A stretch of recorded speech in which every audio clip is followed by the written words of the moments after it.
Aujourd'hui, j'ai fait la gym. J'ai mis des boucles d'oreilles. Mais c'est quand même un peu morose et les vacances tardent à venir et on va en parler. Je crois qu'on va appeler ça météo deuil.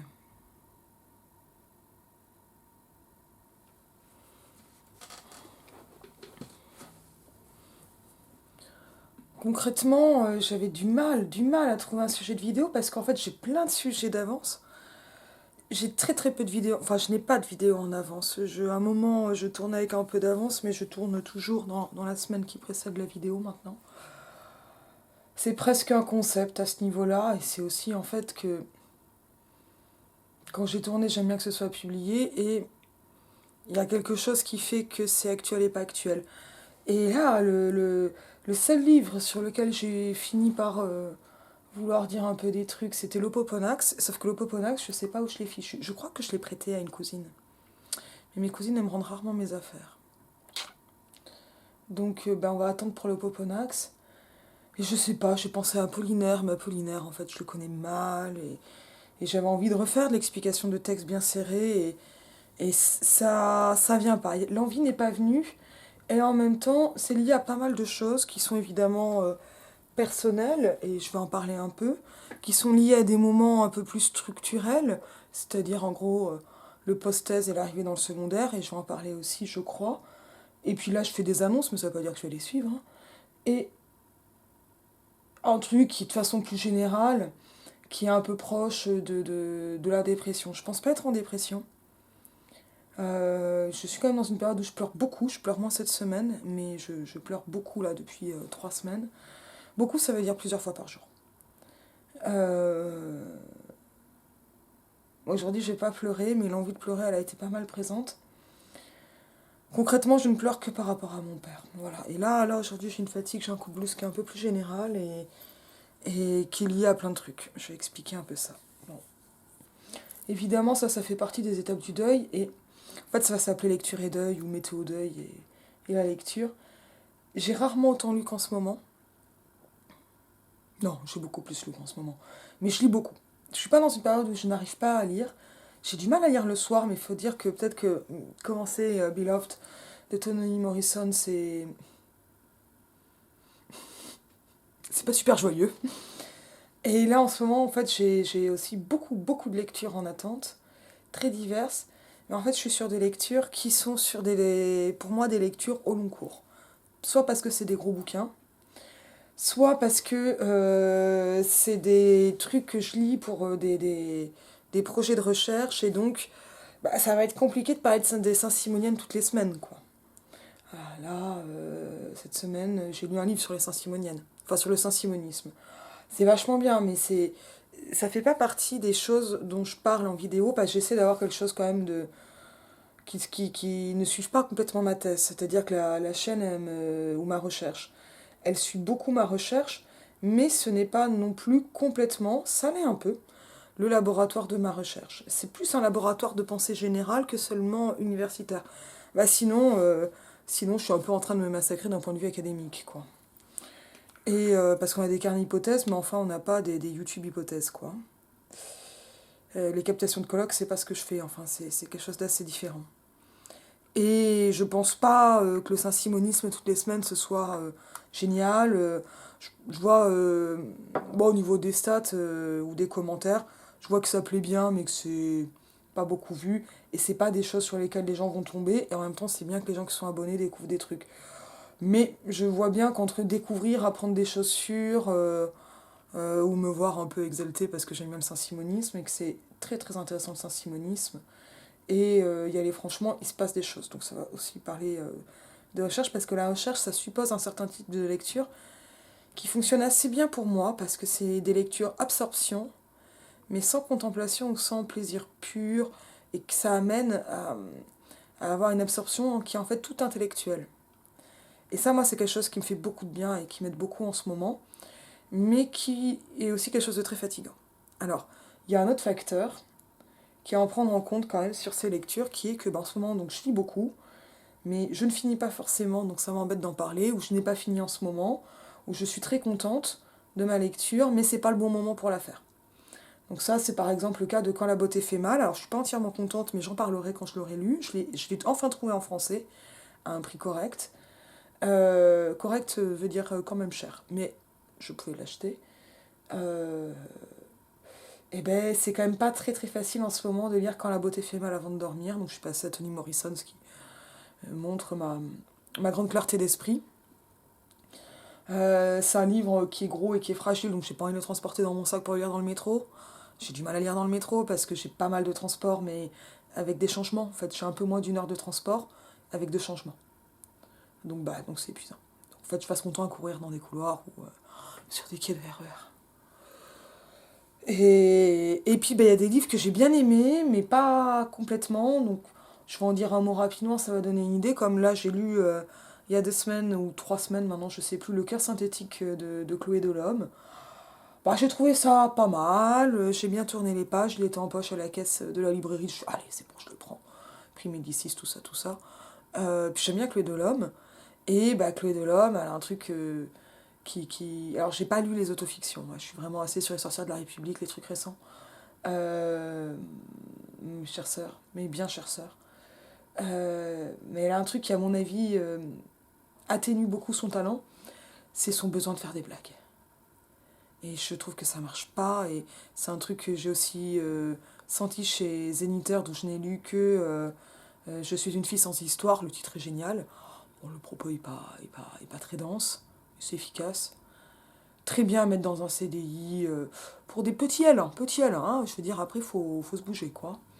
Mais oh, il y a un peu de vulga dedans et tout. Enfin, c'est un truc qui marche bien, le ton est agréable. Mais on a un peu le droit de se prendre au sérieux. Et il y a plein d'humours différents. Donc Guillaume Singal m'a envoyé ultra gentiment, j'ai très envie de le lire, un livre sur le racisme et l'humour, et j'ai plein de trucs à en dire, mais j'ai plein de trucs à lire, donc ça vient, il faut que je le lise. Voilà, je voulais le Poponax, je le retrouve plus, et en même temps je me dis, oh là là, je vais pas être victime. Et là en plus il y a un truc, c'est pas le sentiment d'imposture, mais comme je sens que je suis pas en forme, que je suis à fond dans mes sujets, c'est compliqué de venir faire juste une explication de texte comme ça, ça demande quand même une énergie, qu'en fait je sais pas, que je n'ai juste pas. Quand mes gamins me demandent oh là là, madame, vous avez corrigé les copies. Ouais. C'est quoi ma note? Mais j'ai du mal à retenir mon nom en fait, quoi. Donc je vais avoir du mal à vous donner votre note, quoi. J'en ai aucune idée. Et bon, voilà, et puis faut-il le savoir. Et ça, voilà, là, je suis dans un rythme très dense, sur une nouvelle période de ma vie qui s'ouvre, mais enfin, les ouvertures, vous savez, hein, et dans ces demi-jours, machin, les monstres. Là, je suis en phase monstre, quoi, phase zombie. Et ça m'interroge pas mal, parce que bon, moi en ce moment, en fait, il y a vraiment deux trucs qui m'intéressent dans la vie, c'est les Saint-Simoniennes et dessiner la plaque funéraire de mon père. Ça alimente pas beaucoup YouTube, ce genre de choses. Mais j'ai attrapé d'autres trucs là, j'ai rattrapé les entretiens avec le professeur Y de Céline, je me suis dit, ah ça c'est marrant, ça va me faire du bien. Et puis j'ai pas envie. J'ai pas envie d'en parler comme ça, de l'approfondir, alors qu'il y a pas mal de choses qui sont possibles. Mais il y a un truc comme ça qui peut tomber. J'en avais déjà parlé dans une vidéo qui s'appelait. Euh, c'était en reprenant un titre de Judith Schlanger, Quand la lectrice est fatiguée. Et j'étais vraiment très fatiguée. C'est pas le même genre de fatigue. Mais c'est quand même une fatigue qui est lourde. Et puis bon, là, j'ai encore une semaine avant les vacances. Il me tarde les vacances. On va voir. Je ferai peut-être des problèmes de boxe à Bordeaux. Je sais pas. On verra. Mais voilà, et là, en même temps, je suis en train de finir un chapitre que je vais envoyer. Derrière, j'ai un colloque à préparer sur les Saint-Simoniennes, donc ça tombe bien. Beaucoup d'emmerdes administratives de toutes sortes, tout en même temps. Et c'est lourd en fait, c'est super lourd. Et ça fait que, bon, attraper un texte pour le lire, c'est un truc que je sais faire. Mais c'est un truc que je sais faire quand même plus quand je suis en forme, que j'ai l'idée, l'envie. Enfin, il faut des conjonctions et écoutez, ces conjonctions, je les ai à peu près toutes les semaines, et là, cette semaine, ça marche pas. Peut-être que je ne publierai pas cette vidéo, j'en mettrai une autre. J'ai des projets qui arrivent très très vite, normalement dès la semaine prochaine, avant dimanche. Peut-être que je vais la garder pour dimanche si j'ai peur de ne pas avoir. Donc ça veut dire aussi qu'il y a des livres que je suis en train de lire pour de futures vidéos en compagnie, etc. Et donc, j'en parle pas maintenant, puisque je vais en parler plus tard. Et ça ne nous facilite donc pas la tâche. Et ben, il y a aussi le livre que j'écris. Chapitres, essais et romans un peu de temps en temps quand ça vient. Dès que ça vient, j'essaie d'écrire un peu. Il se trouve que je suis structurellement dans une position, dans une période qu'on appelle le post-thèse. Concrètement, ça fait 2 ans que je suis en post-thèse, puisque j'ai soutenu en 2019 et je suis toujours aussi contente d'être doctoresse. Donc, moi, c'est pas madame, mademoiselle, c'est doctoresse. Et à ce niveau-là, bah, y a un truc qui se passe à la fin de la thèse. On a d'abord une espèce d'euphorie qui va durer entre une semaine, 3 semaines, 2 mois. Ça va dépendre un peu des gens et de ce qu'ils ont à faire et de ce qui tombe et de comment s'est passée leur thèse. Moi, ça s'est plutôt bien passé parce qu'à ce moment-là, bah, je venais de rencontrer un garçon, tout ça, donc ça a beaucoup aidé. Euh, et c'était extrêmement étrange parce que j'ai enchaîné la thèse, les grèves de la RATP qui ont été assez massives mais qui ont vraiment bousculé mon rythme. Et puis déjà, en fait, arrêter la thèse et l'après-soutenance, c'est vraiment un changement assez radical. Et je conseille vraiment à tout le monde, enfin à tous les gens qui sont en thèse et sur le point de finir une thèse, même en ayant une vie déjà bien occupée, de prévoir des projets après. Et ce qui est encore mieux, c'est de les entamer un peu avant, ou pas mal avant, mais d'avoir des trucs qui soient en cours. Non pas pour courir tout le temps parce qu'on fatigue, et c'est très très bien, et c'est très important de se reposer après, à la fin de la thèse. Et moi encore, j'ai pas eu un vrai rush de thèse, j'ai eu un truc plus bizarre d'attente. Mais c'est quand même des moments qui sont éprouvants, même quand ils sont positifs, ils sont éprouvants. Concrètement, moi j'ai bien aimé, non pas la toute fin de thèse où là j'ai l'impression d'attendre pour rien, et en même temps, bah, je relisais, je relisais, et c'était saoulant. Mais j'ai vraiment eu ouais, une grosse impression quand même d'attente ou quoi. La période de la rédaction pure, je l'ai adorée. Mais ça, je sais que c'est pas le cas de tout le monde. Mais moi, j'aime écrire, c'est certain. Et il se trouve donc que Et puis là, j'ai l'impression, voilà, je regarde mes livres et j'ai le dégoût. Le dégoût de quoi, je sais pas, mais le dégoût, voilà, je les attrape, je regarde celui-là. Il y a plein de trucs, j'ai vraiment des listes de projets de vidéos, mais quand ça veut pas, ça veut pas. Et ben, je fais comme je fais à chaque fois, je pars de ce ça veut pas. Après, à la fin de ma thèse, après la soutenance, tout ça, on a commencé à être confinés. Moi, j'ai soutenu en novembre, on a été confinés en mars, mais en fait, ça va assez vite. Juste avant la fin de ma thèse, donc en fait l'été de la fin de ma thèse, ouais, mais ouais, en fait c'était l'effet de la, ouais, c'était l'été de la fin de ma thèse et ça fait 2 ans. C'était donc l'annonce, la découverte de la gravité du cancer de mon grand-père. J'avoue, personne n'avait trop compris ça, mais là, on n'est pas très clair sur ce qu'en pensait vraiment mon grand-père de ce cancer. Je sais qu'il en a eu bien conscience, et puis voilà, et puis il est mort en octobre, j'ai soutenu en novembre. Et donc été de confinement, enfin confinement, été studieux, avec donc avant une première campagne sans résultat, c'est-à-dire sans audition pour moi. Mais il y a eu un truc qui m'a fait très plaisir cette année-là. Je sais plus, j'ai eu un prix de thèse, ça m'a fait plaisir. Il y a eu un truc qui m'a consolée, mais c'était une année quand même pas facile. Après la thèse, n'avoir aucune audition, et surtout, et ça c'est quelque chose qui me fait encore mal, et je pense pas que j'arriverai à le pardonner en fait, ne pas avoir été prévenue par mes collègues que je n'étais pas auditionnée, les collègues avec lesquels je travaillais depuis 7 ans, et l'apprendre en réunion de département, je sais pas, un SMS. En fait, ça c'est un truc qui monte en ce moment, et qui revient par vague, et qui fait en fait que c'est pas la raison principale, mais ça a joué dans le fait que j'ai refusé finalement au dernier moment de faire des vacations cette année et que je refuserai au second semestre. Avec le fait que je m'occupe avec ma famille de la succession de mon père et que c'est compliqué, affreusement compliqué et très fatigant. Mais pourquoi faire des efforts pour des gens qui en font si peu et qui ont été en plus en fait si durs tout au long de ma thèse et dont je mesure maintenant vraiment la dureté, voilà, de ce monde universitaire.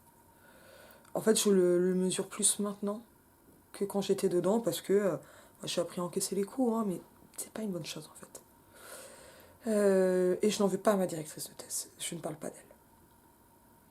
Euh, le, le- voilà. Et ça, c'est un truc, bon voilà, ça a été dur à ce moment. Je sais plus ce que. Je me disais un truc assez régulièrement à ce moment-là en me disant, ah mais ça me console vraiment bien. En tout cas, à ce moment-là, j'ai eu une idée qui avait germé un peu dans l'été d'avant et qui a vraiment abouti et que j'ai bien mise en place à ce moment-là, qui est devenu, en fait, l'année d'après, un projet CNRS. Et donc, l'année d'après, deuxième campagne, aucun poste en 19e. J'envoie quand même, je sais plus si c'est 3 ou 4 dossiers, aucune audition. Apparemment, mon dossier a été remarqué à droite, à gauche, plutôt positivement, mais enfin, aucune audition. C'est dur, hein. Voilà, c'est quand même super dur, alors que j'ai un CV très rempli. Et je pense que je fais un travail de qualité. En tout cas, il est plutôt reconnu comme tel. Mais aucune audition MCF, maître de conf, mais une audition au CNRS. Je n'ai pas été recrutée, c'est normal sur une première année. Pour vous donner voilà, une idée, on était 33 auditionnés, 3 postes, 195 dossiers. 195 dossiers déclarés acceptables par le CNRS. C'est ce genre de concurrence en fait, le post-thèse. Et moi, je me rends compte que j'ai une tournure d'esprit qui peut peut-être coller. Enfin, c'est-à-dire, en tout cas, j'ai un projet et j'ai le caractère pour monter mes propres projets. Et je vais avoir plus de mal à complètement me fondre dans le projet de quelqu'un d'autre, mais je travaille très bien en équipe. Voilà, ça c'est. Mais j'ai besoin d'avoir mes projets à moi. De toute façon, sinon je n'aurais pas de chaîne YouTube. Voilà. C'est ce projet en fait que j'alimente en ce moment par chapitre, colloque et normalement séminaire quelque part en janvier. Donc ça veut dire qu'en fait mon projet il évolue, je lis énormément pour ce projet. Et ce projet, bah, concrètement, il est né et il a été élaboré euh, l'an dernier pendant que je m'occupais de mon père.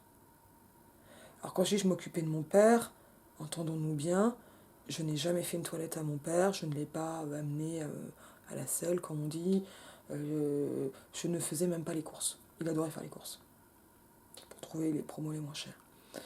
Mais je faisais quand même pas mal de repas, pas tous mais beaucoup.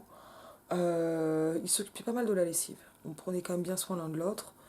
Mais bon, en fait, j'ai quand même mis une grosse partie de ma vie entre parenthèses pour m'occuper de mon père et être sa première aidante. Et les jours de chimio et autour des chimios, bon, bah, c'était des jours où je pouvais travailler. Hein, je faisais quand même mon pilate et mes trucs comme ça, enfin ma gym. Hein. Mais, et une fois, j'ai même fait un séminaire dans la cuisine en retour de chimio de mon père. Et c'était rigolo parce qu'il mangeait de l'autre côté de l'ordinateur. Parce qu'en retour de chimio, il fallait qu'il mange très vite. Parce que les nausées montaient rapidement. Mais il avait la chance d'avoir un temps de latence et il a bien supporté sa chimio et c'est déjà ça. Mais ça, c'est. Voilà, et donc il y a eu des moments, en fait, monter ce projet était important pour ce qu'on va appeler une carrière, mais en fait, voilà, la question de la carrière, c'est une question de poste, hein. Mais c'est de conditions de vie, de choses comme ça. Mais c'était d'abord une condition de mener mon propre projet. Et ça, c'est très proche de la façon de bosser de mon père.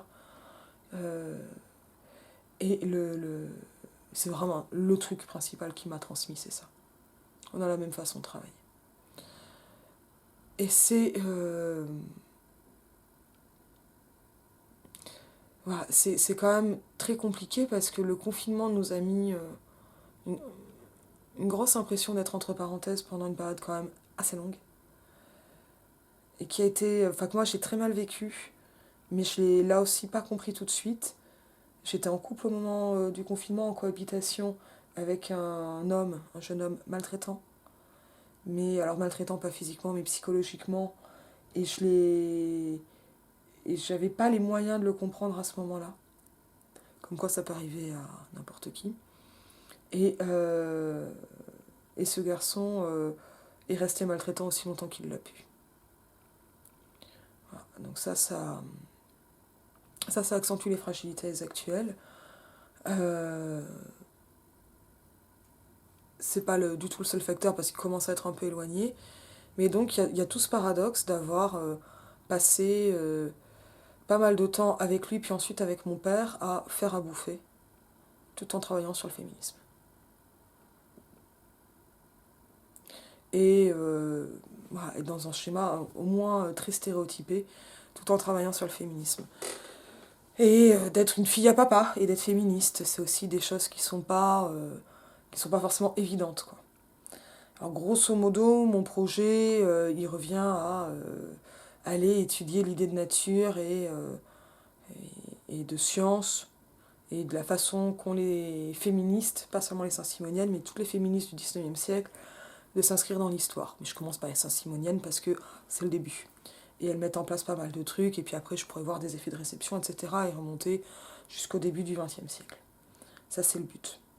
C'est pas mal, ça bouge bien. C'est un truc qui me plaît bien. Donc voilà, c'est des trucs qui sont pas... enfin, que moi je trouve absolument passionnants, avec tout ce paradoxe de lire énormément de féminisme, ce qui veut dire aussi lire beaucoup de souffrances de femmes, et d'analyse de souffrances de femmes, dans lesquelles je me reconnais pas toujours, hein, voilà, mais dans lesquelles je peux me reconnaître. Les femmes d'il y a presque 2 siècles, elles sont quand même éloignées, hein. On n'est pas dans le même mode de pensée. Et dans le même temps, il peut y avoir par moments des proximités, et le fait de travailler, et de travailler, et de travailler, et de travailler les rend plus proches. Parce que ça va amener une espèce d'habitude, de quotidienneté, qui fait vivre dans un autre monde.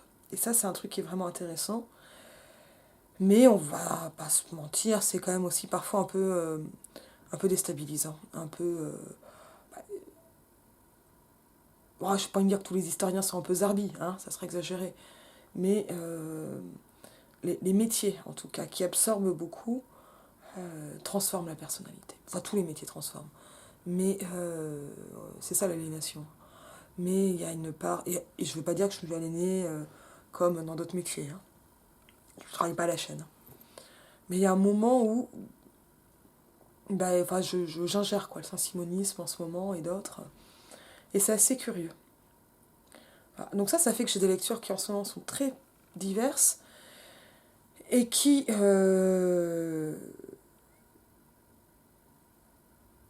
en même temps peuvent se télescoper. Il y avait des lectures que j'avais prévues ou que j'imaginais ou que je pensais approfondir. Donc il y a eu Roubaud. Mais Roubaud, je ne l'ai pas fini quelque chose. Non, je n'ai pas pu. Je pensais vraiment que j'allais à un moment, et je l'avais même promis, vraiment lire et parler de la maladie comme métaphore de Sontag, et je n'en ai pas été capable. J'ai commencé à le relire, c'est trop dur. C'est trop dur. C'est trop dur parce que c'est... Alors ça serait mon propre cancer, je ne sais évidemment pas comment je réagirais, mais là, je veux dire, j'ai vu quelqu'un mourir d'un cancer, et ce quelqu'un, c'était mon père, et je l'ai vu mourir. Je suis pas en état d'aborder des textes aussi directs comme ça, parce que je ne suis déjà pas en état de les lire, en fait. C'est trop dur. Ça viendra... Mais alors peut-être que ça viendra la semaine prochaine, hein. Voilà, je dis pas, hein. Ça fait partie des livres que j'ai beaucoup transportés. Ça m'intéresse toujours de voir quels sont les livres que je transporte. Voilà. Là, en ce moment, je suis en train de reprendre La petite sœur de Balzac de Christine Planté, qui est un livre que j'aime beaucoup, mais que je n'ai pas fini, donc je ne peux pas en parler. Et je lis beaucoup Christine Planté en ce moment parce qu'elle a beaucoup travaillé sur les saint-simoniennes au début de sa carrière. Et je pense que j'en parlerai vraiment du livre parce qu'il est vraiment très très riche. Mais ça serait bien de l'avoir fini, quoi. Parce que c'est quand même rare que je parle d'un livre que je n'ai pas fini, ça arrive. Mais là, quand en plus on touche mes sujets, je me sens pas à l'aise, quoi. Et en fait, il y a une part de ce pas à l'aise qui est liée évidemment au deuil, à la fatigue, à la fragilité, on va dire relationnelle. Parce que le deuil fragilise beaucoup les relations. Amicales notamment. Ça... Voilà, je sais que j'ai perdu des amis et que c'était lié ou une préparation liée au deuil. Et, et j'ai beaucoup de mal avec les amis qui imaginent la douleur et qui la projettent et s'attendent à ce que je réagisse de telle ou telle façon parce que ça ne marche jamais. Et là j'ai perdu des amis. Mais c'est très compliqué d'avoir l'impression, de trouver des oreilles en fait. C'est très très compliqué. Et, et là je découvre qu'il y a une espèce de réseau souterrain, une espèce de communauté des orphelins dont je n'avais strictement aucune idée. et qui fait du bien, quoi. Et qui fait vraiment du bien parce que c'est vrai qu'on n'imagine pas. Et je peux même dire que je n'imagine pas ce que ressent ma mère. Parce que c'est proche, on est à peu près dans les mêmes cycles, où on a... là, cette semaine, ça va mieux. C'est vraiment aujourd'hui, j'ai pas eu de grasse mat ce matin, quoi. J'en ai pas beaucoup des grasses mat en ce moment, je les compte. Et Et en même temps, concrètement, je ne sais pas ce que c'est perdre son mari et par rapport à perdre son père. Je ne sais pas. Parce que l'avantage qu'a la mort de mon père pour moi, c'est qu'elle ne me renvoie que lointainement à ma propre mort. Parce que même si mon père était jeune, je suis plus jeune, tout simplement. Et ça, c'est encore autre chose, quoi. Dans les deuils. Est-ce que j'aurais eu ça s'il était mort 20 ans plus tard? Peut-être. J'ai comme tendance à croire que la douleur n'aurait pas été aussi vive dans 20 ans. Et peut-être parce que je la vois de loin. Et c'est... voilà, j'ai longtemps dit que mon père me manquait pas et que ça m'étonnait, et je crois que là, en fait, il manque. Voilà. Donc, voilà, c'est un peu sombre. Ça fait que ça devient dur de lire du Volodine en ce moment. Voilà, là, ça y est, ça devient difficile. Bon, les filles de Monroe, ça marchait bien parce que c'était drôle. Voilà, et là, voilà, pas mal de livres comme ça que j'ai pu parcourir, que j'ai trouvé bien, mais pas assez pour en parler. Et puis, il y a un livre comme Clé de l'Homme, et Clé de l'Homme, elle m'est sympathique. J'adore l'écouter quand elle parle, j'adore ses interviews, l'entendre en radio, en podcast, etc. Je l'avais vue à Violette Co, c'était super. Voilà, je trouve que le cœur synthétique, il y a des faiblesses. Et en même temps, je trouve ça sympa. Et franchement, lisez-le, quoi. C'est bien. Mais moi, j'ai pas de quoi dire plus, en fait, sur ces choses-là. Il y a des moments où je peux ressortir mes lectures du lycée, de la fac, de la prépa. Je le fais, hein. J'ai aucun problème avec ça. Mais c'est quand même compliqué parce que là, voilà, quand ça veut pas, ça veut pas.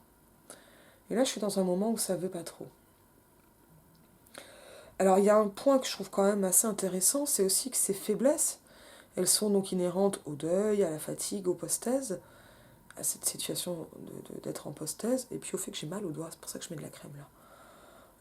J'ai une coupure qui va pas. Mais je, je sais plus si c'était la citation, c'était le prof de philo qui nous avait dit ça en Cagne. J'aime mieux la destruction du monde qu'une coupure à mon doigt. Eh ben oui, parce que j'ai vachement mal au doigt. Désolée, hein. Voilà, hein, on arrête tout. Mais il y a un moment, en fait, dans la bascule de sujet qui est assez compliqué parce que c'est passionnant. Découvrir un sujet, c'est passionnant. Là, je découvre un peu moins et donc je dois produire, corriger et ça, c'est fatigant, mais ça fait partie du taf et je fais mon taf. Mais il y a un autre point qui est que, là, en fait, j'ai déjà présenté un dossier. Je sais que le dossier que je vais présenter cette année va être meilleur. Alors que le premier était franchement pas mal. Mais je vois les faiblesses qu'a pu avoir le premier, je vois le boulot que va me demander la mise en place du deuxième, et je devrais dire du second pour être optimiste, mais il y a quelque chose comme ça,